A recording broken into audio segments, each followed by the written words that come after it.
Alléluia, Alléluia, Alléluia, Alléluia, Alléluia, Alléluia.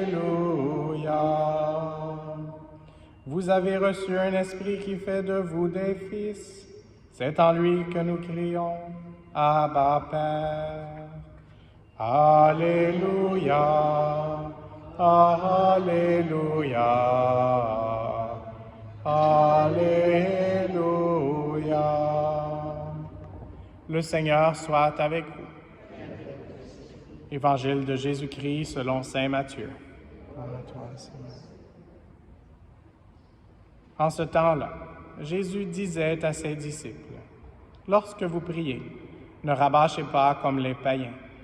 Ils s'imaginent qu'à force de paroles, ils seront exaucés. Ne les imitez donc pas, car votre Père sait de quoi vous avez besoin, avant même que vous l'ayez demandé. Vous donc, priez ainsi.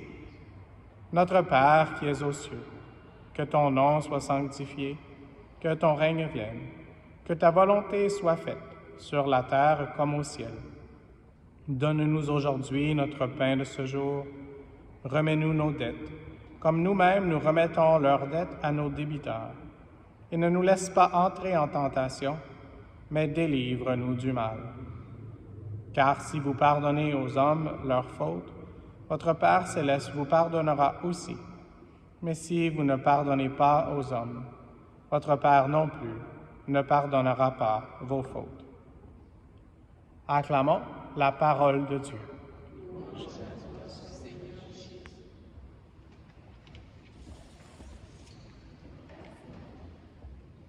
Donc aujourd'hui, je veux baser ma réflexion sur la première lecture de Saint Paul, apôtre aux Corinthiens. Je trouve que c'est un thème très eucharistique et puis le thème eucharistique nous unit au sacrifice de Jésus, bien sûr, et en même temps, je pense que c'est un bon thème à méditer quand on célèbre des martyrs. Et donc aujourd'hui, on peut demander à Saint Thomas More et Saint Jean Fisher de nous aider aussi à dire oui au plan de Dieu pour notre vie. Et puis, une des phrases qu'on a entendues, c'est « Je vous ai unis au seul époux. Vous êtes la Vierge pure que j'ai présentée au Christ. » Et donc, ça fait allusion à l'Église qui est appelée à être la Vierge pure. Puis c'est le Seigneur qui nous donne la pureté, c'est lui qui nous pardonne nos fautes. Et donc, tout le thème, souvent dans l'Évangile de Saint Jean, aujourd'hui c'est Matthieu, mais fait référence, et puis même si on pense à l'Apocalypse, le dernier livre, fait référence au thème du mariage. Donc, on est appelé à entrer dans la chambre nuptiale de Jésus qui nous a donné son corps. Il a dit « Voici mon corps, son sang, celui qui nous a tout donné pour qu'on puisse être avec lui. » Et puis, je sais que ce n'est pas l'écriture qu'on a entendue aujourd'hui, mais les gens de religion juive, et souvent Matthieu s'adressait aussi aux Juifs, mais quand Jean disait qu'il était parti nous préparer une place, une demeure pour les gens, aussitôt il y avait un déclic qui se faisait, puis ça faisait référence au mariage. Et donc aujourd'hui, on entend parler de l'époux qui est le Christ et nous qui sommes en tant que l'Église, cette Vierge pure, l'épouse. Et donc, aujourd'hui, demandons d'une façon spéciale, surtout lorsque nous allons nous préparer à recevoir Jésus dans son corps et son sang, sa présence réelle, de nous préparer bien aux noces de l'agneau.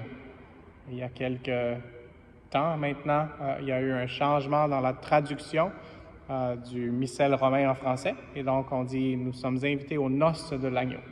Alors, recevons cette bonne nouvelle, qu'on a une invitation, puis que le Seigneur veut nous permettre d'y arriver avec toutes les forces qu'on a besoin pour louer le Seigneur, pour danser avec lui dans son amour éternel et infini, avec la force qu'on reçoit dans l'Eucharistie, le pain de chaque jour, comme on l'a entendu aussi dans l'Évangile aujourd'hui. Et un peu plus loin, l'Écriture aux Corinthiens disait « Mais j'ai bien peur qu'à l'exemple d'Ève, séduite par la ruse du serpent, votre intelligence des choses ne se corrompe en perdant la simplicité et la pureté qu'il faut avoir à l'égard du Christ. » Et donc, quelques références ici. Intelligence, Saint Jean Fisher et Saint Thomas More étaient des gens très brillants intellectuellement, puis étaient des gens encore plus brillants parce qu'ils acceptaient que leur cœur soit pénétré de la lumière de Jésus lui-même. Et donc, ils n'essayaient pas de trouver une façon de se sortir de l'impasse, et peut-être qu'ils auraient pu, avec leur intelligence, manipuler les choses, mais ils se laissaient modeler par Jésus lui-même pour pouvoir penser avec l'Église et penser selon le cœur et l'âme et l'esprit de Jésus-Christ lui-même. Alors, demandons ce courage pour nous aussi. Et puis, quand on mentionne l'exemple de Ève, nous, on a une nouvelle Ève, c'est la Vierge Marie. Alors, demandons à Maman Marie de nous aider, elle qui est notre défenseur, elle qui nous aide à nous sortir du pétrin de l'ennemi. Et donc, une des références, peut-être, je ne sais pas si vous avez déjà fait l'expérience de rencontrer un ours dans la forêt. Et si vous rencontrez des petits bébés ours, il faut s'assurer qu'on n'est pas dans la ligne entre les bébés ours et la maman ours. Et donc, Maman Marie veut nous protéger.